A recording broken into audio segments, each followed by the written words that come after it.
watch this episode in Hindi, switch to timestamp 3 minutes and 15 seconds. Hello and welcome to another episode of Legal Update. The topic of discussion is PIL on the issue of potholes. Why in news? Recently, while hearing a contempt petition, Ruju R. Thakkar versus State of Maharashtra and others, the Bombay High Court has decided to revive a public interest litigation concerning the issue of potholes in Mumbai and other districts of Maharashtra. Background of the case. The original PIL highlighted the recurring issue of potholes and poor road conditions across Mumbai and Maharashtra, posing a serious risk to public safety. Despite various directives and detailed judgments from the Bombay High Court in 2013, 2015 and 2018, the authorities failed to comply with the orders. In May 2015, Justice Abhay Okha passed a detailed judgment giving directions to the state and civic authorities to ensure potholes-free roads. A contempt petition was filed in 2019 by advocate Raju Thakkar alleging non-compliance with the court's earlier orders.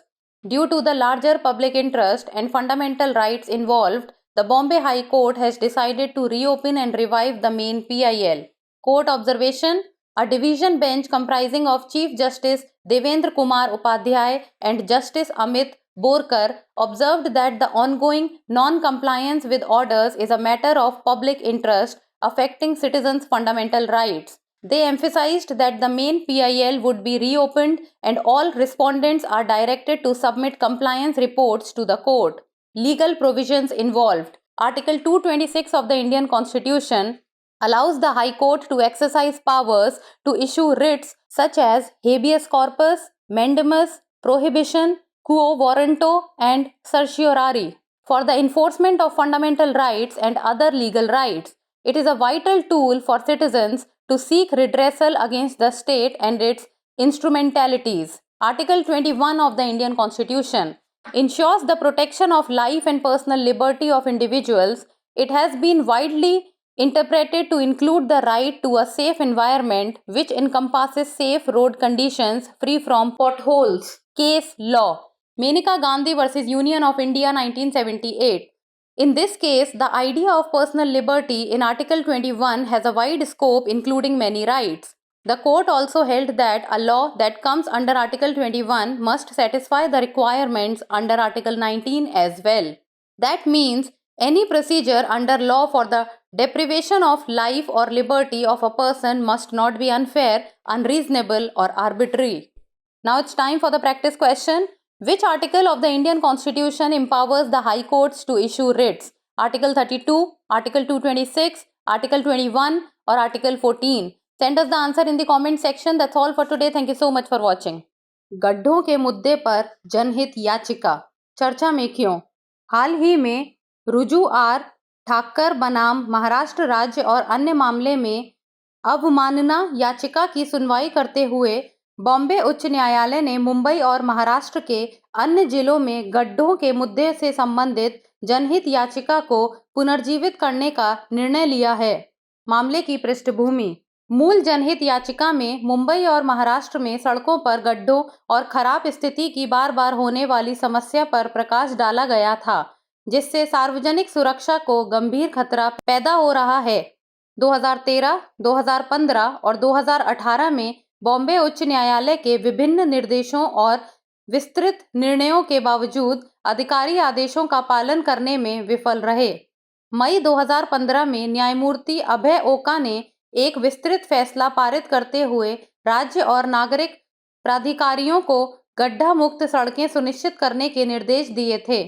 अधिवक्ता रुजु ठक्कर द्वारा 2019 में एक अवमानना याचिका दायर की गई थी, जिसमें न्यायालय के पहले के आदेशों का पालन न करने का आरोप लगाया गया था। व्यापक जनहित और मौलिक अधिकारों को ध्यान में रखते हुए बॉम्बे उच्च न्यायालय ने मुख्य जनहित याचिका को पुनः खोलने और पुनर्जीवित करने का निर्णय लिया है। न्यायालय का अवलोकन: मुख्य न्यायाधीश देवेंद्र कुमार उपाध्याय और न्यायमूर्ति अमित बोरकर की खंडपीठ ने कहा कि आदेशों का लगातार पालन न किया जाना जनहित का मामला है, जो नागरिकों के मौलिक अधिकारों को प्रभावित कर रहा है। उन्होंने इस बात पर जोर दिया कि मुख्य जनहित याचिका को पुनः खोला जाएगा तथा सभी प्रतिवादियों को न्यायालय में अनुपालन रिपोर्ट प्रस्तुत करने का निर्देश दिया गया है।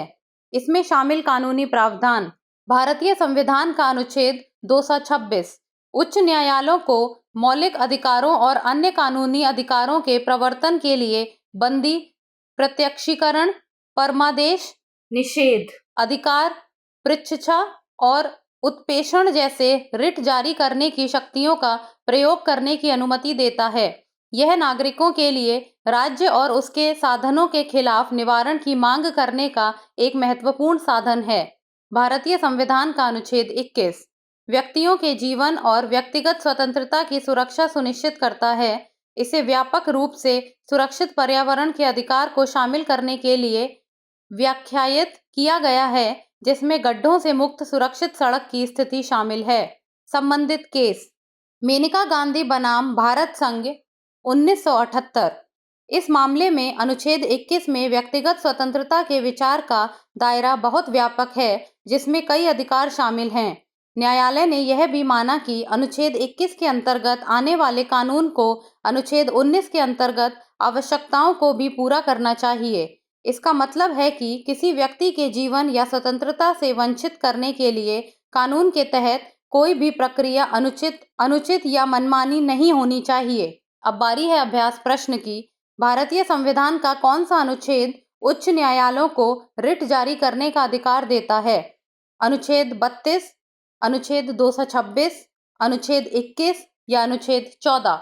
आप इस प्रश्न का उत्तर हमें कमेंट सेक्शन में दे सकते हैं। आज के लिए इतना ही, धन्यवाद।